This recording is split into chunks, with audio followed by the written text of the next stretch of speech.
Ayan guys, bali share ko sa inyo yung, or mag-unboxing tayo, yung ginagamit kong CCTV. Ayan, bali pangatlo ko na yan guys, kasi yung unang-una kong CCTV, year 2020 ko nabili. Tapos yung pangalawa is year 2021. Ayan, bali yung isa nakatapat sa bintana, yung isa naman nasa pinakadulo, nakatapat sa tindahan ko, katabi ng TV. Ito naman is bala kong ilagay sa labas. Pero, hindi ito yung ilalagay ko. Ang ilalagay ko is yung medyo lumaluma na. Kasi sayang naman. Itong bago, ipapalit ko dito sa tabi, yung nasa tabi ng TV. Ayan, nakabili tayo ng memory card. Ayan, 300 plus yan guys. Tapos alam nyo ba, napakamura na yan yung CCTV. 600 plus na lang yan. Kaya wala nang 1,000 yung binayaran ko. Kasi naalala ko yung unang-unang bili ko, year 2020. Yung CCTV is nasa 1,200 plus yata. Kulang-kulang 1,500. Tapos yung memory nasa 300 plus. Tapos yung pangalawang CCTV ko namang nabili, nasa 900 plus. Plus memory 300 plus, kaya umabot din siya ng 1,000 mahigit yung binayaran ko. Pero ngayon, ayan, habang patagal na patagal, pamura ng pamura guys, kasi ang binayaran ko lang is 900 plus, wala pang 1K, o diba? 600 plus lang yung CCTV plus 300 plus yung memory. Ayan, nasa may baba yung lagayan ng memory.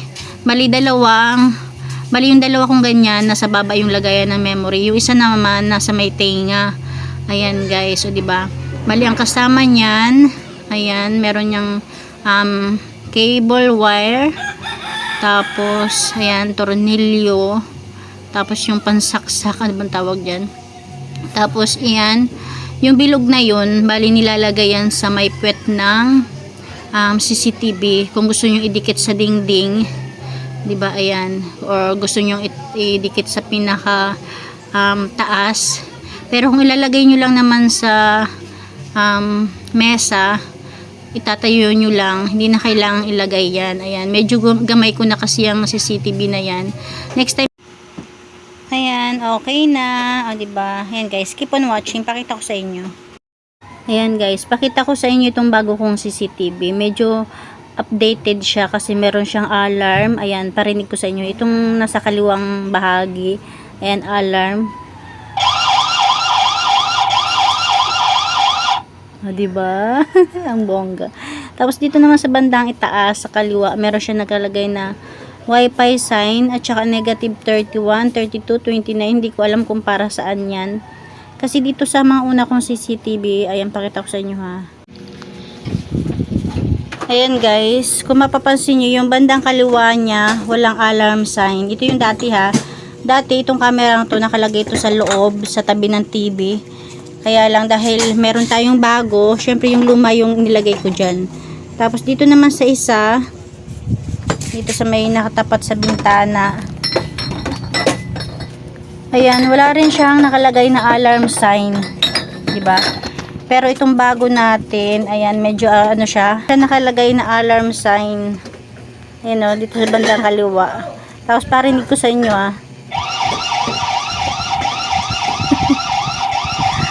Ang galing, di ba? Upgraded siya. Narinig nyo? Upgraded to. Tapos yung nakalagay nga na alarm sign sa bandang kaliwa sa taas, negative 34, 35, 34.